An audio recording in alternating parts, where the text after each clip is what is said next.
Well, hey, friends. We have a very special guest on the podcast today. It is leadership coach and author Teemaree, coming from her tiny home in California. Teemaree, welcome to the Relevate podcast. Thank you so much. Thank you so much. I really appreciate being here with you today. Oh my God. Well, so that view over your shoulder is simply magnificent. First of all, tell us where you're coming from. So I'm coming from my home in Joshua Tree, California, and my husband and I live on a half acre in our tiny home. We wanted to join the movement, and so roughly 3.5 years ago, we finally made the decision after 2 years of getting prepared. So I'm coming to you live from Joshua Tree, California, here in our tiny home. It's less than 250 square feet. But on a half acre. That is unbelievable. And that view out there we enjoy quite often. We have a little fire pit and stuff, and we get to enjoy the animals and the sun and the clouds and the stars at night. Oh my goodness. So Oh my gosh. yeah. And you and your husband both work from home, right? So you have to negotiate that space carefully. Well, it's so funny because we have been making some modifications to our place since we've gotten it. And so one of the things we did once the pandemic started is we had always worked from home. Before that, I would go into Los Angeles and also do on location work. So my husband would kind of have lay of the land here.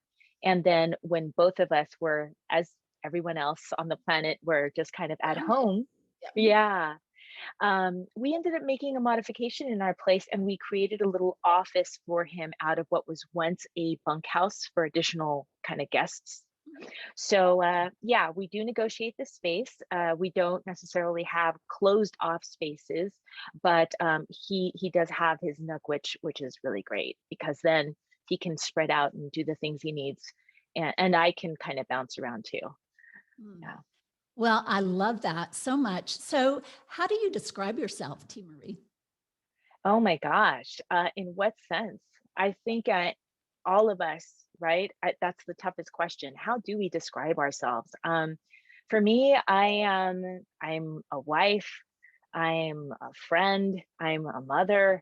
I'm a coach. I'm a teacher. I'm a yogi. I'm a minister. I'm an author.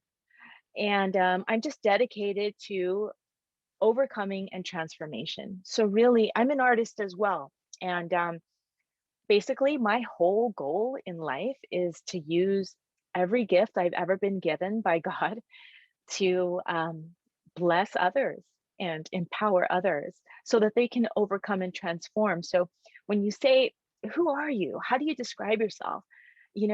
I'm dedicated to overcoming and transformation, not just myself on each new level, but helping my clients and my customers do the same as quickly as possible, because I know that when we have a lot on our plate, it seems like, how are we going to get this done? How are we going to achieve this new thing? Sure. So I'm the person to help in that way, and to use the things that I've learned and cultivated to make it as enjoyable and as quick an experience as possible. Well, I love how you described yourself, and in doing that, you named all sorts of things, and in that description, you talked about how God makes us each unique for a reason. And I was just reading a book where the author was talking about, he shared a story when he was in middle school, and he wore like a pink shirt or something, and he was just teased mercilessly. And his thing was when you're at that age, it's all about conformity. You want to blend in. You don't want to stand out. And I think a lot of us fall into that trap of conformity. And I just love the fact that you are living life full on, fully using your gifts that God gave you, being uniquely you, from your fantastic hair to your tiny home. I mean, you're such a breath of fresh air. Oh, thank you so much. Thank you so much. And You hit it on the head. You hit it on the head because, listen, as kids, we all go through this, right? If we're different, it's bad. We get teased, mocked, bullied, or maybe none of that happens. But inside of us, we are questioning, why am I not like her or him? Why can't I do that? Why doesn't the teacher talk about me too? It goes on and on and on. But you know something? It never stops unless we stop it. So many of us as adults, we still go through this. And to be quite honest with you, if I could just lay it all out, Yeah. I've I've cultivated myself. Every single choice I've had to butt up with Mhm. what's going to happen on the other end of this. And I think, like any other muscle, it gets exercised and it gets Yeah. better and easier, and we get freer and more empowered by being Mhm. ourselves. But it's still there. I mean, and don't even get me started when we actually start talking to others about that new thing we want to do. And maybe they have never seen us in that light. And they're like, "What?"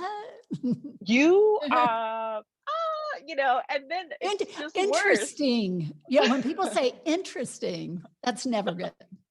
It's never good. It's like, interesting. It You're means like like, half grateful that they're not saying something bad, but you also know what they're saying. yeah. you know?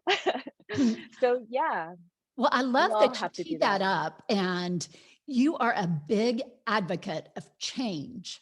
Talk to Oh us a yeah. little bit more about that, because so many of us are just heels dug in, so fearful of change.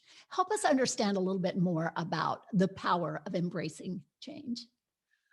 Okay, so the power of embracing change is very important. Throughout my years of research and study on my personal life and also with my clients, what I find time and time again is that, well, number one, we all know change is inevitable, right? If we're alive, we're changing. This is in front of us in nature, everywhere we look. I mean, you lay out a plate of food and it's going to change over time if you just leave it there. Life is change. What happens in our human experience, though, is that when we are not cultivating our change, when we are not embracing our change, then we are in a constant state of suffering. We're in a constant state of just this antagonistic experience because guess what, honey? Change is coming. But when you are embracing change, when we are embracing change and we're saying, okay, embracing is one thing, that means a change is coming and we're open to it. We're saying, okay, what's here for me? When we are cultivating our change, now imagine yourself as a surfer that is on the board, on the wave, and you're riding it, baby. And the wind is in your hair, and you're in this state of excitement and empowerment and confidence. Why? Because you are driving that change. You are saying, hey, there's something new for me. And so many gifts come from that. So I'm a big proponent of that because I kept seeing, not only in my own life, but in various family members and also my clients, that I was like, well, when we're not going with the change, we're suffering. And it's pointless because the change is going to happen anyway. So now we've forfeited the chance of happiness in the interim. And then there's this state of, we go through a state of shock. We go through a state of angst or not acceptance, and it prolongs that. So even once the change has occurred, it's just not good. When we embrace change, now this is sooner and faster because maybe we're curious or happy or looking, but we're not against it, right? Mhm. So now the interim is nicer. Now maybe what that change is bringing, we reveal it, we receive it sooner. And then there's the fast track. Then there's the, hey, what can I change? I have a vision of who I want to be. I have an experience I'd like to have. I like this that I see. How can I be more this change? And then life gets super fun. I mean, it's awesome. Yeah. So Yeah. in working with your clients, Hmm. especially people that are, they we just we get comfortable, right? And you kind of stagnate in one place. And change is really hard. It's I think by nature it's hard for more people than others. How do you begin to coach people through that, to begin to open their hearts, to begin to embrace change? Can you help us, just give us some tips on how we can begin to cultivate that and work towards that? Sure. Well, okay, when a change is on the horizon, it may seem hard, and sometimes depending on what the change is, it might be hard. Maybe the next steps are going to be hard to take.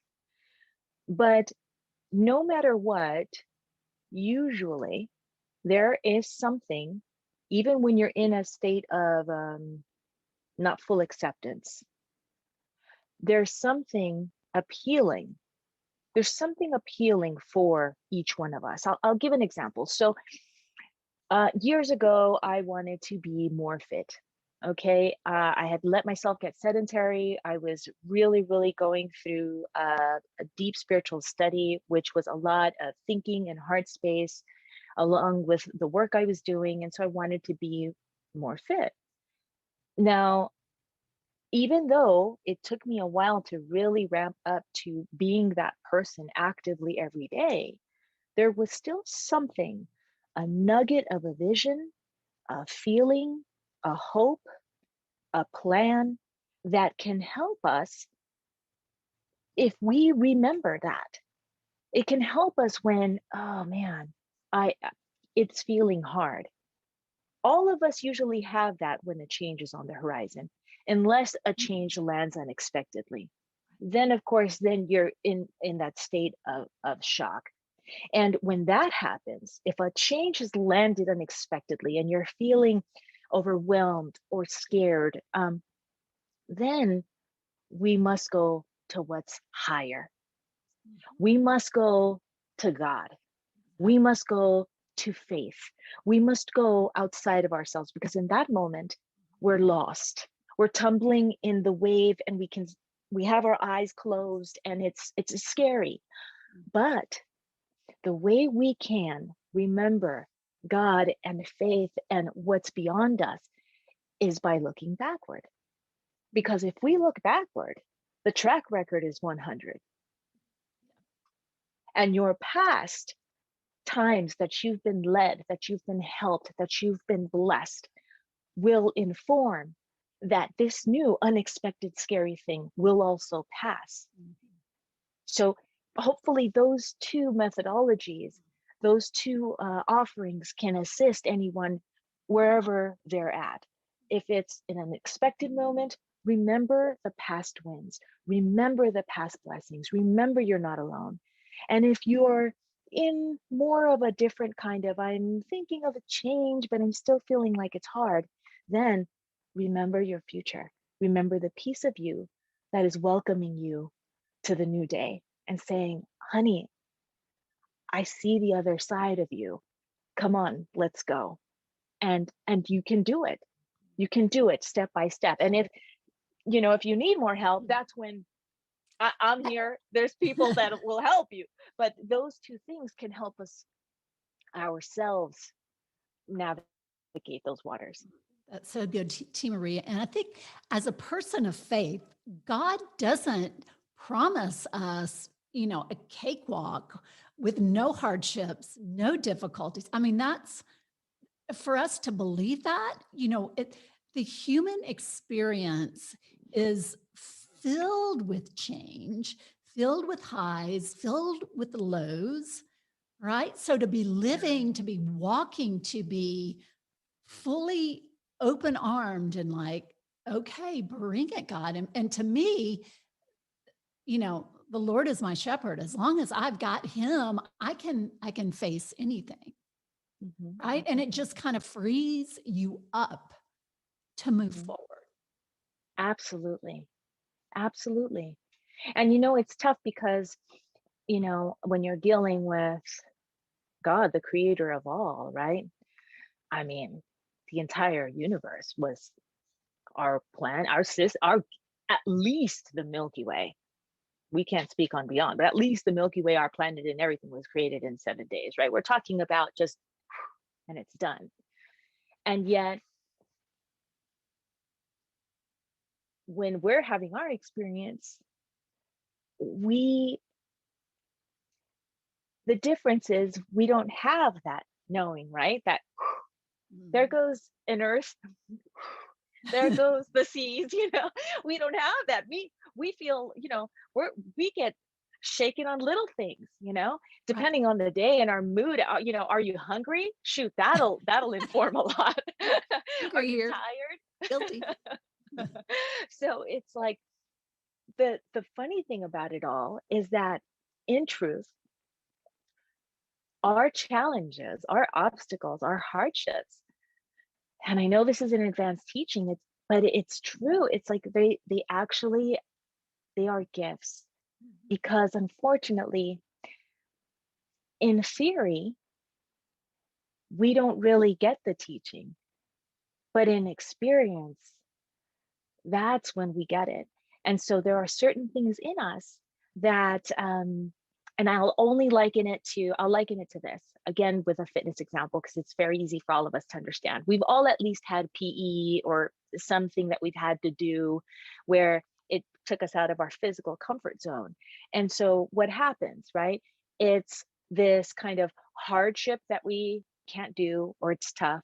But then when we do it and when we experientially experience that, now all of a sudden we have capabilities we didn't have before.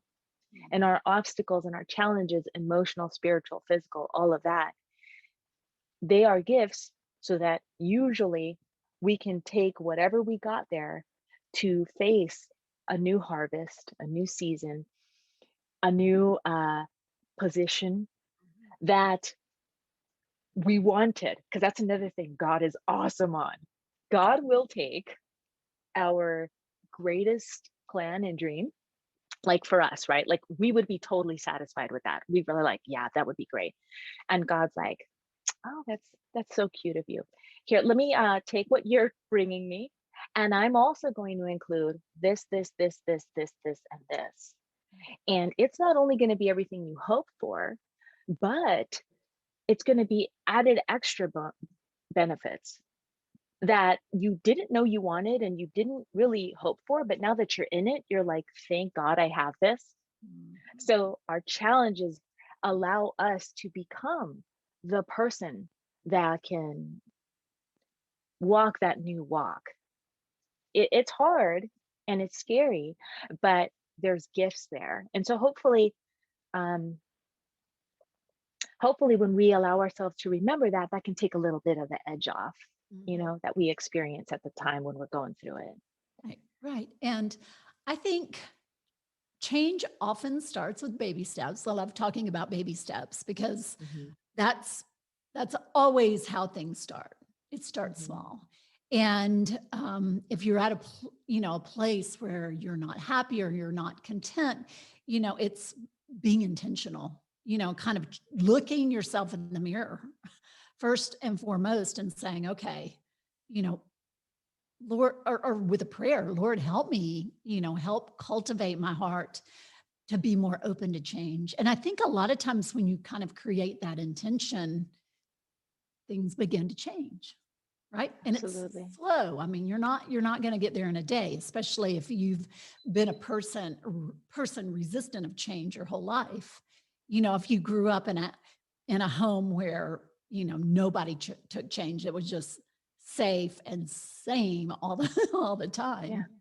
It takes a while to learn to cultivate that spirit of being bold and brave, because that's part of it too. Oh, yes, it definitely is. It definitely is. And so, yeah, if that's the case, then yes. Oh, I mean, let's be honest. I mean, gosh, even if you're with support all around you, a prayer right away always is the best, is the best. Best way to Always start. a best way to start. But yeah, I know that the times in my life where I've been pioneering something, um, it's lonely. It's lonely. And it's hard. And it takes fortitude. It takes a determination. to keep on going one step at a time, whatever it is you know how to do. I think that's why I'm so passionate about what I consider to be my calling, is because I spent a lot of time just doing things on my own and feeling and experiencing that I didn't have the resources and necessarily the people to help me out. So, you know, I know what that's like. It's hard and it's lonely and it's tough, but like you said, baby steps, baby steps. And then hopefully, there is an awakening. At least for me, I was so happy once I did awaken to, gosh, there is help out there. Not only that there is help, but that like I can and should receive help. I'm worthy of receiving help because there's a whole ball of wax with that. Right. But yes, baby steps, baby steps, baby steps. And if anyone listening is experiencing right now that sensation of wanting to go through changes and it is hard and it is lonely, you're not crazy. You're not doing anything wrong. Um, it's a part of the process. You don't have to be alone, but if that's just what's happening in your current immediate circle, it's okay. Um, stick with the course, stick with the plan And I because think, yeah, yeah, I think so many times people get off track with their life or their relationships or whatever, and then they feel stuck, yeah, and you don't have to be stuck. Right. And I think that's a decision, it's healing and freeing when you say, I'm gonna take a step forward and figure this out. Right. yeah, yeah, Because it's a terrible feeling to feel like you're stuck. And I think most of the time we can find a way out or a way through. I guess mhm, it's more a way through, right? yeah, yeah. Uh, the way out is temporary. The way through is forever because both exist. Yeah. You're right on that. You hit it on the head because they both exist. So the way out usually means you're going to revisit that, but the way through, now it's behind you, and that's a really good thing. So yeah, both ways exist, and it does take one step at a time. It sucks to feel stuck. We all have this feeling.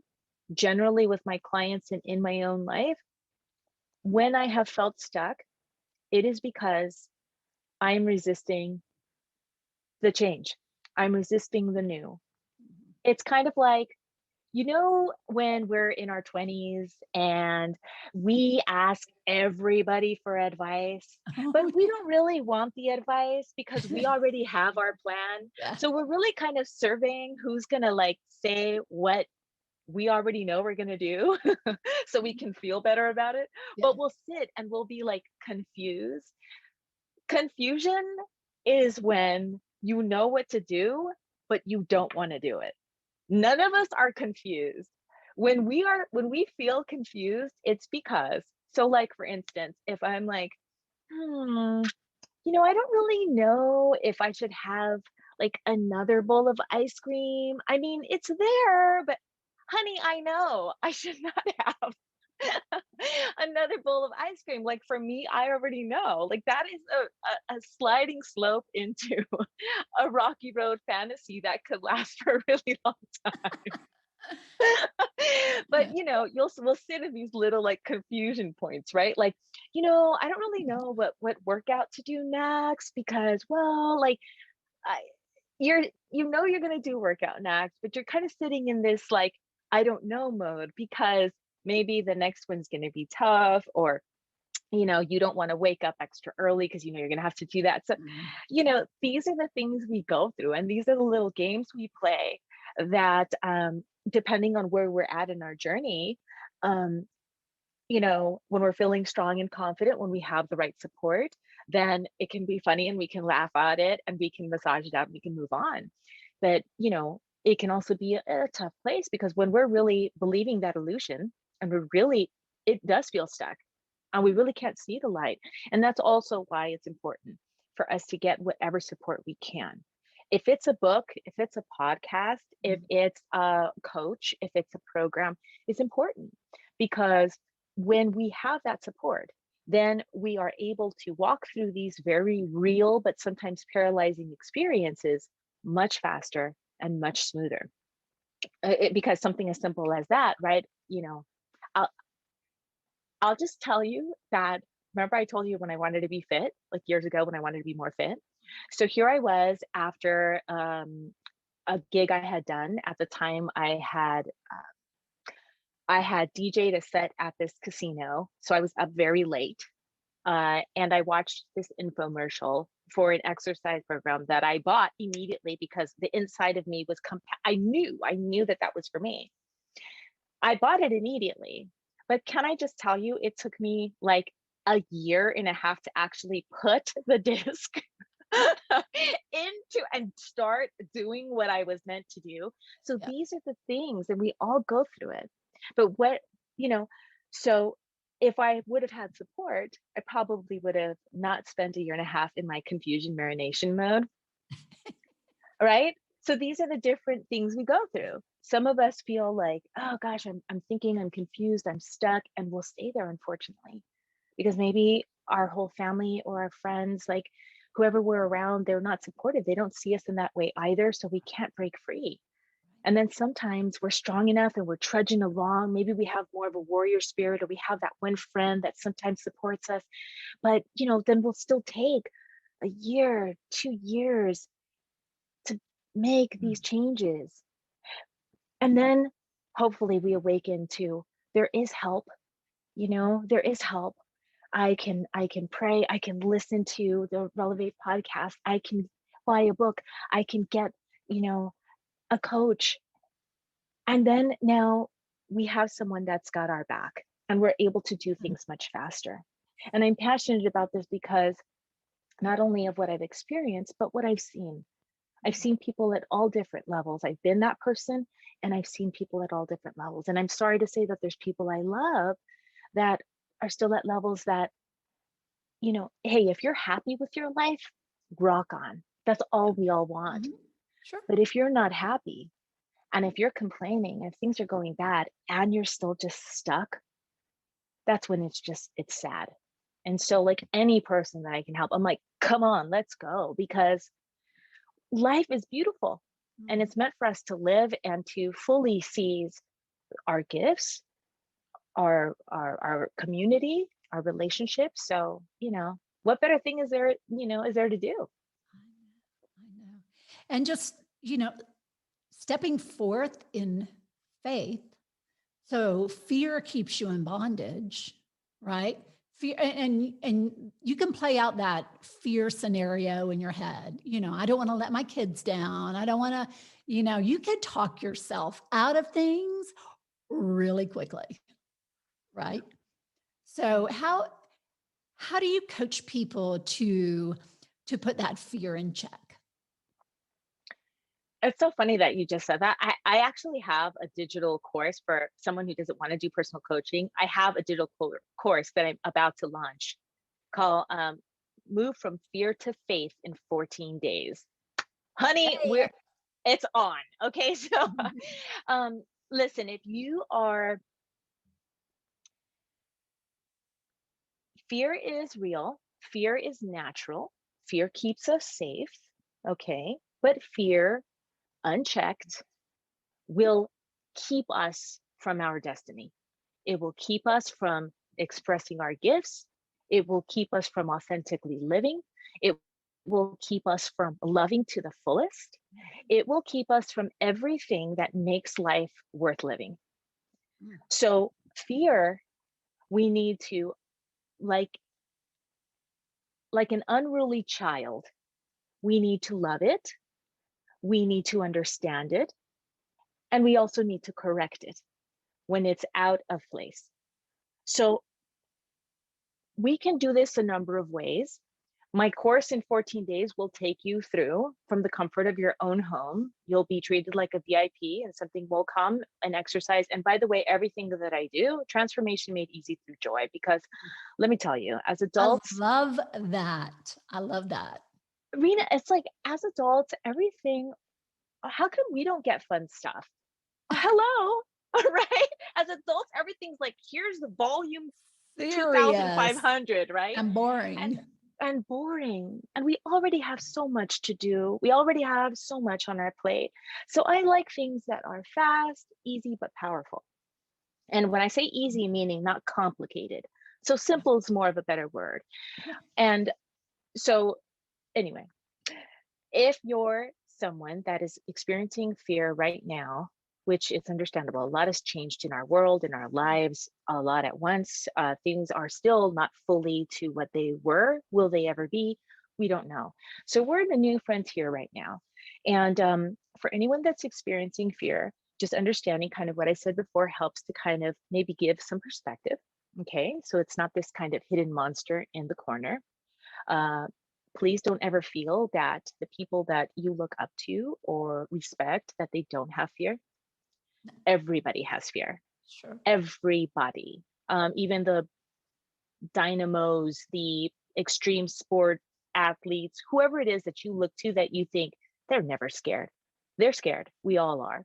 Yeah. It's just a matter of being able to correct the fear. And one of the things that I'd love to leave here, I'll give a few things that you can use right now. So number one is just like I said before, you can always look back and see the things that, if you allow yourself to remember, things that you've been afraid of that you've conquered already. Mhm. So this could hopefully help you to remember that you have it in you. Mhm. Okay. Always, always, please use your spiritual practice. Please pray.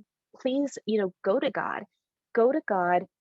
Go to God. And listen, God loves you. God knows everything you've got going on. All the stuff you think you're hiding, honey, already knows it, already saw it, loves you anyway. So guess what? Yeah. Come to God with an open heart, an open mind, and just allow yourself to be vulnerable. And it could be anything. It could be, please help me. I don't know. I welcome you in. Anything. It Mhm. could be any of the above and anything you could think of. God's got your back. And if you want some little technical, kind of quick, practical things, again, remember your wins. You've got it in you. And another thing is take the first thing you can do and do it Yes. right away. Right. Because the fear voices, when they're not exercised, when they're not corrected, are going to immediately, they're going to immediately start. So what do? You take a step in the direction immediately so that now you're pulling yourself forward. Because guess what? Our minds only regurgitate past data. Our hearts take us to where we can go, but have never been before. That's So good. whenever, honey, Yeah. whenever you're Say doing that. something Okay. new, Preach it again, please. Spoken. okay, okay, so you must remember, let us all remember always, especially when we are fearful, that our minds will only regurgitate past data, Mhm. but our hearts, they lead us to where we have never been, but where they know that we can go. Mm. Please remember this, because anytime you do something new, data is going to come up. Yeah. Your mind is going to come up. How, why, what, can you, will you, who will? But your heart, that impetus that led you in the first place, knows, knows the whole thing, knows that you can jump off cliffs, knows that you can start a business, knows that you can survive with less and still live abundantly, knows that you can have a thriving marriage, knows that you can reshape your body even though you haven't been athletic since junior high. No, knows, whatever it is. So hopefully that helps. Mm. Those practical things can help. So Yeah. good. And I've heard it said that God knows our propensity for fear. And in the Bible, it's over 365 times it's mentioned fear not, fear not, fear not, one for every day. And he knows how we are. So for us to kind of be like, oh, that's, you know, I, it, that's how I am, I need to listen to my heart more instead of my head. Yes. Yes, That's indeed. that's such amazing, amazing advice. So you've written a number of books, and on your website it said books to spark personal development and reclaim power. Yes. Spark personal development and reclaim power. Yes, please, Teemaree. Just help us understand. Talk us through some of the books you've written. Okay. Yeah. So my first book was an ebook and it's called 10 Ways to Move from Fear to Faith. And so that is a short but powerful read that gives us some insight into fear and how we can kind of put it in its place. And it also comes with affirmation cards that you can print out so you can quickly have a cool glance practice, right? Mhm. And so this is going to help to basically allow you to, again, spark that fearlessness in you, spark that ability to kind of start the conversation around putting fear in its place and, be able to develop that muscle. Again, it's a short read, it's very powerful, and it has those affirmation cards that you could print out because what we focus on grows, right? So Yeah. then it also, yeah, Mhm. provides you with that practice. And then published, I authored and published Love for You Now, Focus on Love and Change Your Life. Mhm. And Love for You Now, it's not a dating book. It's not how to appear more sexy. It's none of that stuff, okay? Because again, I'm like, hello, what about love for ourselves? What about love in the universe? What about God's love that it's raining down on us all the time? Mm. So, Love for You Now, Focus on Love and Change Your Life is basically illustrating how the world itself can be a love letter if you have the eyes to see and the ears to hear. Mm. But it takes cultivation, doesn't it? Sure. Because we're not told that. If you click on any channel, what sells is stuff that makes us feel not loved. As a matter of fact, every ad campaign usually will tell us that something's wrong and we Mhm. need to fix XYZ. Lord knows, us women, that's always the button we're getting pushed, right? So, Totally. yeah, so Love for You Now, it takes you through, you can use it 4 ways. Because again, as adults, we deserve fun and play. As adults, it doesn't have to be hard, even though it's maybe considered a large concept. And so you can use it as a flip book, you can use it as a game, you can use it as a kind of daily devotional. You can read through it, and it has full color illustrations and affirmative statements for you to experience, Mhm. cultivating a sense of love for yourself, that there's love always around you. And what's been exciting is that, you know, the feedback that I've received. So I've had a couple of folks reach out to me, and what was really compelling about what they had to share is that they were very kind of medical, practical based minds. Mhm. And so, for them, it's very, but these are the facts. This is, which is great. It's fine. We love and need those minds. Thank you for everybody who does approach life that way. However, it was really cool because, how are they going to receive this information? I mean, they did get it. So obviously there was an opening, but to receive the feedback of like, oh, I'm noticing love now in different, oh, I'm experiencing happiness that I didn't have before. That was just so rewarding because that was the point. You can experience immediate happiness and positivity, but then also kind of train that muscle to open up to you are loved intrinsically, automatically, and you can notice it all around you if you open up to it. Mm. So, then I created the Love for You Okay, Now coloring book. before we move on Tell from that, me, can tell me. you can you just toss us an example of something we can do to kind of cultivate that love of self? Yes, yes, yes. Well, I mean, a big thing, I guess the first thing, depending on where a person is at, let's say if there's kind of like nothing going on right now and it's really tough to open up to loving yourself, I think see if you can sit down and even write a few things you're grateful for, a few things you appreciate or like about yourself. And I remember years and years and years and years and years and years and years back, after experiencing an abusive relationship, I came out decimated from that experience. So I was really actually pretty damaged. I mean, I'm talking like I would just constantly look at the floor all the time, just to give you a little indication of the body language, or I couldn't accept compliments anymore.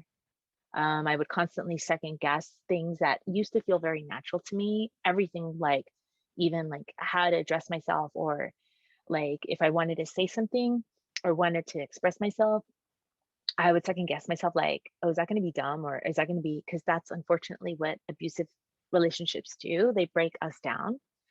And so I remember when I was fighting my way out of that, it was really interesting that I couldn't answer at first simple questions of like, what do you like about yourself? Or what gift you have? Or what do you think you do well? And if we can start there, then what happened for me is I noticed I had a problem in that area. And then I was able to start at least opening the door to getting to see the fullness of myself again.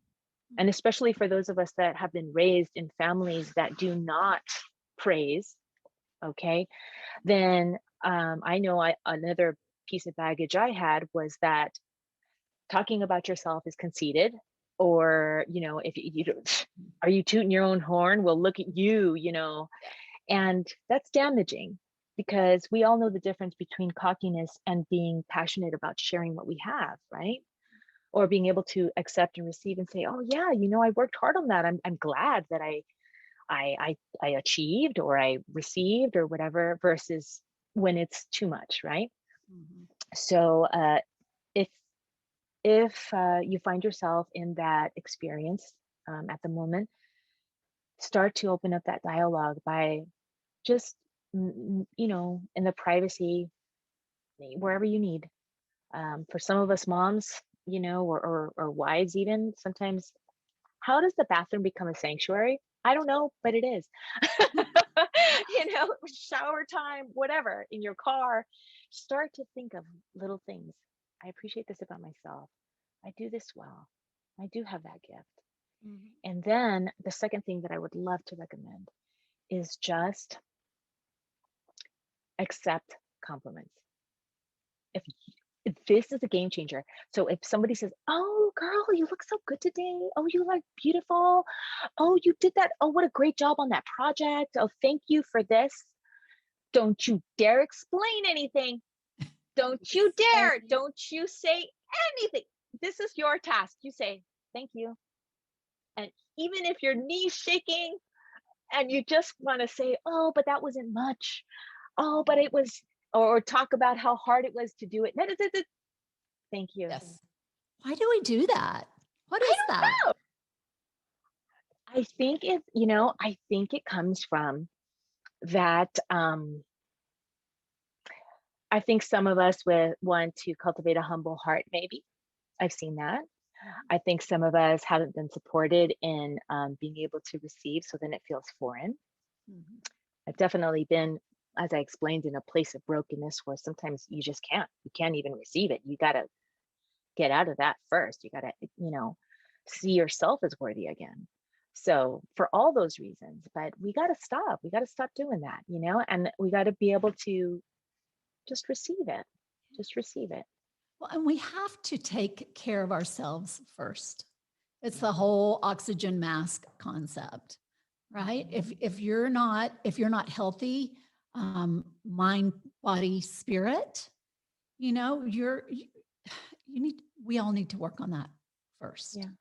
And there's that, that phrase, you deserve it. I mean, I usually roll my eyes when somebody says you deserve it. No, you, to take care of yourself, to seek inner healing and wisdom, do that. Don't do that for yourself. Do that for your family. You get emotionally healthy, and everybody's going to benefit from it. And be willing to do the work. Be willing to take the first step. You are worth it. Yes. Yes. Well, and I Yes. appreciate you sharing more about some of the hardship in your background, because I think as humans, we're guilty of looking at someone and just, you know, instantly we create this story in our head that, oh, they have this perfect life. And we need to stop doing that too, Mhm. because everybody's path is different. And what we're seeing on social media, or, you know, we're seeing the highlight reel. Life Mhm. is life is messy and it's complex for everybody, right? But you have your life. Make it beautiful. Make it all that it can be. If you're Mhm. stuck, get unstuck. If you get a coach, you can do it. You can Yes. do it. And there's amazing people like Teemaree that are there to walk you through it and you know, help you take that first baby step. Life is too short. It's short and it's precious. Let's go, people. Oh, Let's get on with living amazing lives, right? yes. Yes, With joy. absolutely. With joy. Yes, absolutely. Yes, So absolutely. we had an earlier conversation and you mentioned that you're a little bit of a lone wolf. Mhm. I find that Mhm. hard to believe because you're all that. What did you mean by that? Well, gosh, being a lone wolf is definitely something that I have had ever since I was a little kid, and it started from my childhood. So I will preface it to say that, like we discussed earlier, um, God has gifts and methods in which we refine those gifts that are hard and challenging, especially when we don't know what's coming, but it is real. So in my case, my childhood was very, very extraordinary, and not in the fun to brag about way. Um, my my experience with both of my parents in my home was very tumultuous. There was lots of fights. There was physical abuse happening there between my dad and my mom. And finally, when she had had enough of uh, all of that, she divorced my father. Which, even though I'm the oldest of the kids in my family, and ever since I was a young kid, I would get teased. My mom would say, "Oh, radar ears," because I'd be picking up on everything. I would listen and just dissect everything. And so I was always aware of kind of what was going on with the grown-ups and with the house and what was happening. So even when my mom divorced my dad, I understood why she did it. But of course, that's still my dad. And we're all traumatized that this is happening because we're going to miss my dad. After a year of living with my mother, she packs up our entire apartment. We have had no discussions at this point of anything. So we just see that things are getting packed up. So we're doing this. And then we go to my dad's house with my mom. Mm. And this is weird and curious and exciting. Are they getting back together? What's happening? Because, mind you, we all have luggage. All of us have come now to my dad's house with luggage. And we spend a day, and there is a dinner. And then my mom gets up and gets her bag, and we all walk her down the stairs to the sidewalk where she leaves. And I remember howling. I remember crying, just seeing her become smaller and smaller and smaller as she leaves. There's been no conversation. What is happening? And for years, I Oh, didn't see her goodbye. after that. I'll see you. I'll be back. I think she just left. So she left me and my two brothers at the time. I do have another brother that, how can I leave my other brother out? But she left me and my two brothers at the time with my father. And that immediately launches me into being the woman of the house. I'm 9 at this time. At 9 years old, I'm walking myself to and from school. I'm filling out my own emergency cards. I'm taking care of my brothers. I'm cleaning the house. I'm making food.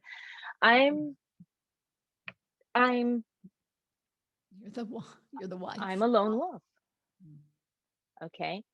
And this is something that I both do somehow automatically, and also it's expected. Because again, I've always been more mature. Adults would kind of tell me what's happening. I know what's going on.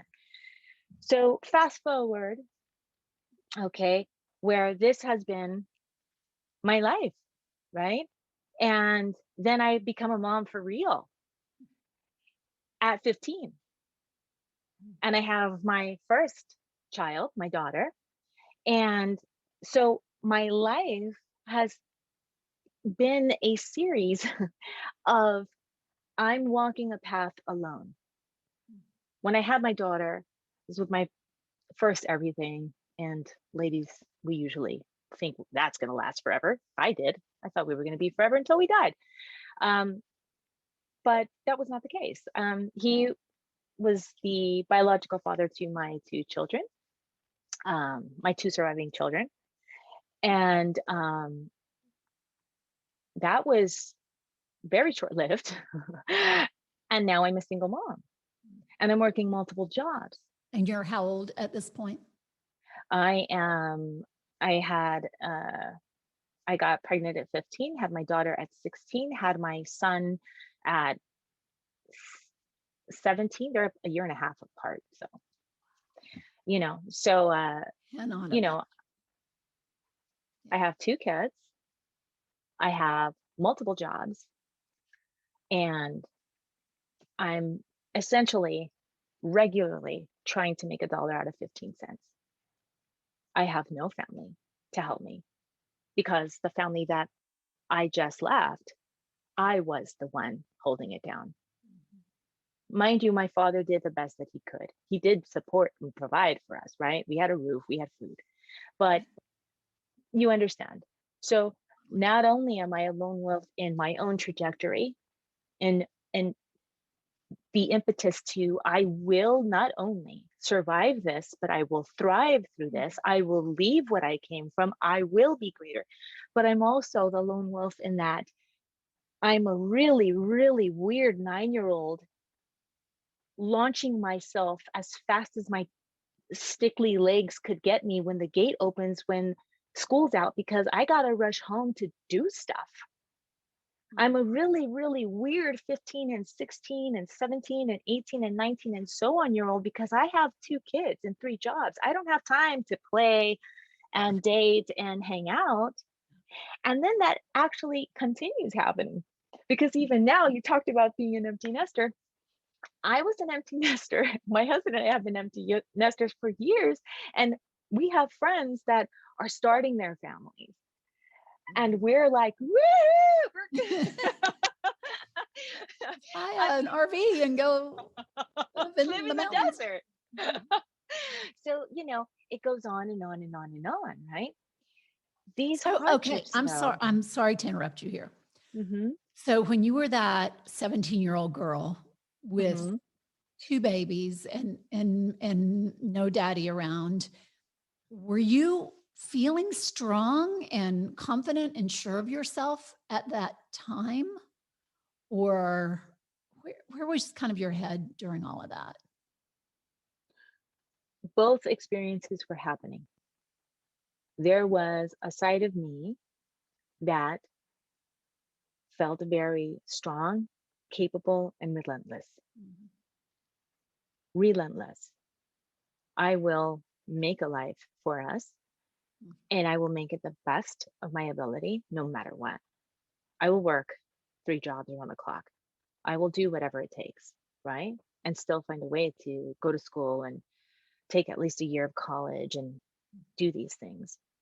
And then there were parts of me that were so scared and so overwhelmed and so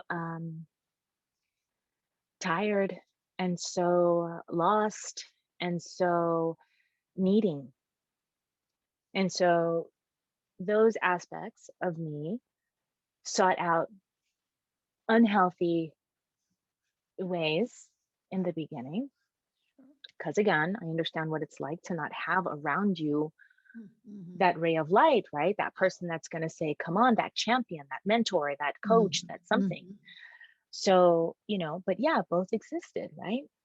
I think inside of me, ever since, you know, God placed inside of me something that said a warrior, but also I was scared. It's hard to describe because both did live. I mean, you know, I just felt like there's no one else. I have to. Mhm. And for the longest time, that's what ran my life. There's no one else. I have to. I have to be the one. I have to do it. If I want better, I have to do it because it it's not going to get done. But then there was also this side of me that just wanted desperately to be loved and appreciated and seen and respected, and that wanted to be somewhere and someone else. Like, just, I did not identify with where I was at that time. So both were certainly existing. And, yeah. I love the word that you used, relentless. You were relentless. Who who is relentless at 17 years old? No, no I wasn't. No 17-year old I knew. But that's I think that was God just walking you through that period of your life and making you believe you could do it. And because you believed it, you did it. And look at you now. I God mean, has definitely been, mm, Rena, it's, God has definitely been everything, everything. And, you know,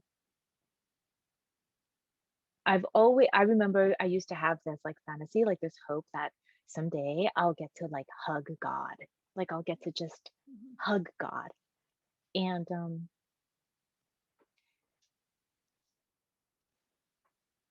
and it's been happening.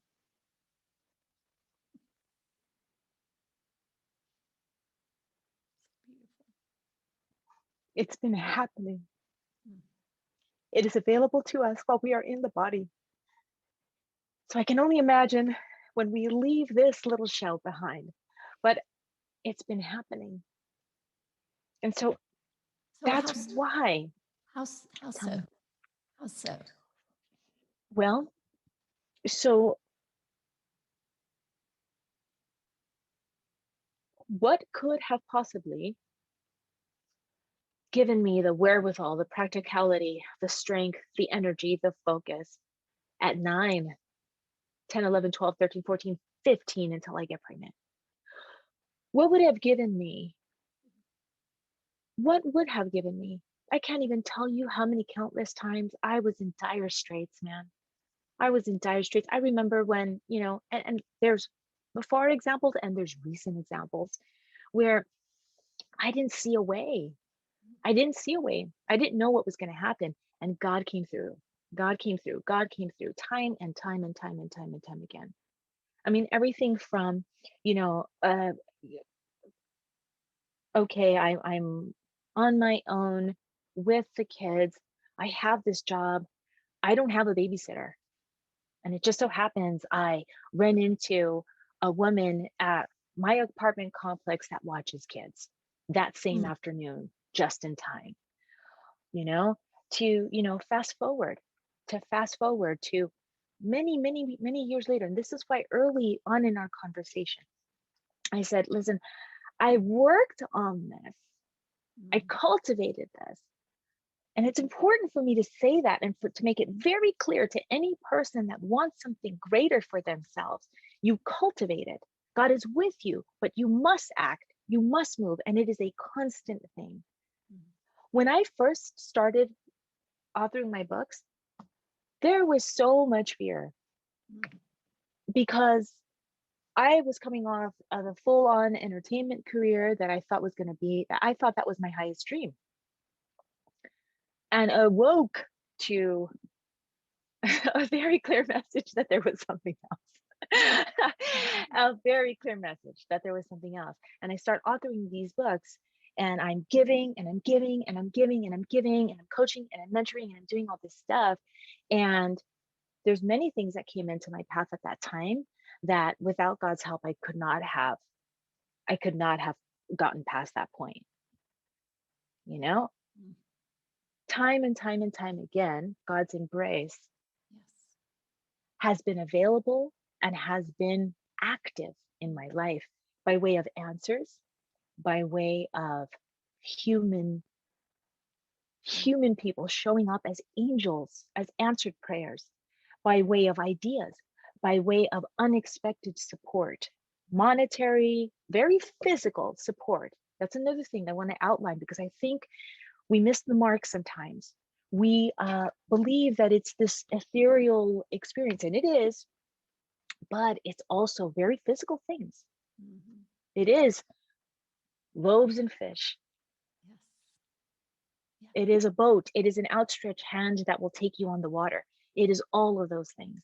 So, time and time again, I have felt God's embrace through those hardships in my childhood and then onward as I was going through what I now can see in retrospect was my training ground, Mhm, was my school, was the refinement of my character, mm, was the building of the muscles I would need to be able to do what I'm meant to do and what I'm happy to do and what I love to do, which didn't choose for myself, but I did. Does that make sense? yeah. I'm reading this great book by Pastor Mark Batterson called Whisper. And it's that very thing that God speaks to us in whispers or people, I think, we're all looking for the big blinking sign or the voice from heaven. That's not the way God works. He's very gentle and he, um, he uses so many things. So I think, we just need to have our eyes open and be aware of that. And I'm so glad that your story you were very vulnerable and your story could have turned out very different. Mhm. And that's So another many way. times it's people like that, you, to numb the pain, you turn to drugs. I mean, I hear that story again and again. So I'm so glad there was a protective covering around you that spared you because you were doing such great work in really helping people to rise up and be better, and I'm so thankful for that. Thank you so much. Thank you. And that it Thank you didn't so make you much. bitter. I mean, a lot of times we get bitter because of the hand we were dealt in life. I mean, and as kids we don't get to choose, right? Mhm. And Mhm. some of us just can never get over the hurt. So I'm thankful that you allowed your heart to heal and to forgive or whatever those steps were. I'm sure that's something you're probably still processing. Um, but God somehow, some way, He's going to use it for good if you let Him. Always. Always. Well, I could chat with you all day long. So one more question for you. Okay. And I want you to close this out. The word relevate means to uplift or restore to good spirits. So Mhm. close us out with a word of inspiration for people who may be stuck, who may be struggling, who need a good word. Teemaree, please go.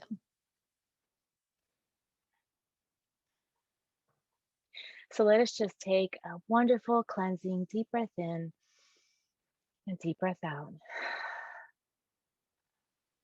And let us open up to this wonderful moment that we've had together because nothing is by accident. You have been here with us today because there's something here for you. Your heart knows, and even your mind is willing. You have everything that you need available to you, either right inside of you or just a click, a tiny reach away. Listen, you're not alone. You're not wrong. You're not broken. You're not any of the falsities that you may be feeling in this moment. There is something much greater for you. And that little tiny spark of you that knows this, I'm speaking to that right now, that piece of you. I'm welcoming you to the party, the joy, the love, the abundance, the acceptance, the authenticity, the freedom that is available for you right now. And so I just want you to know that you are loved, you are accepted, you are redeemed, you are every wonderful thing that you've ever imagined yourself to be. And you have the right, not only the right, but we need you to express it. So don't be afraid. Don't be afraid. You are welcome here. And we're so thankful that you joined us. So, whatever you need, we're here. Both of us, right, Rena? Yeah. Well, how can And people get in touch with you, Teemaree, to learn more? oh, you can find me anytime at my website, and that is teemaree.com. Teemaree.com. Uh, I'm available there all the time.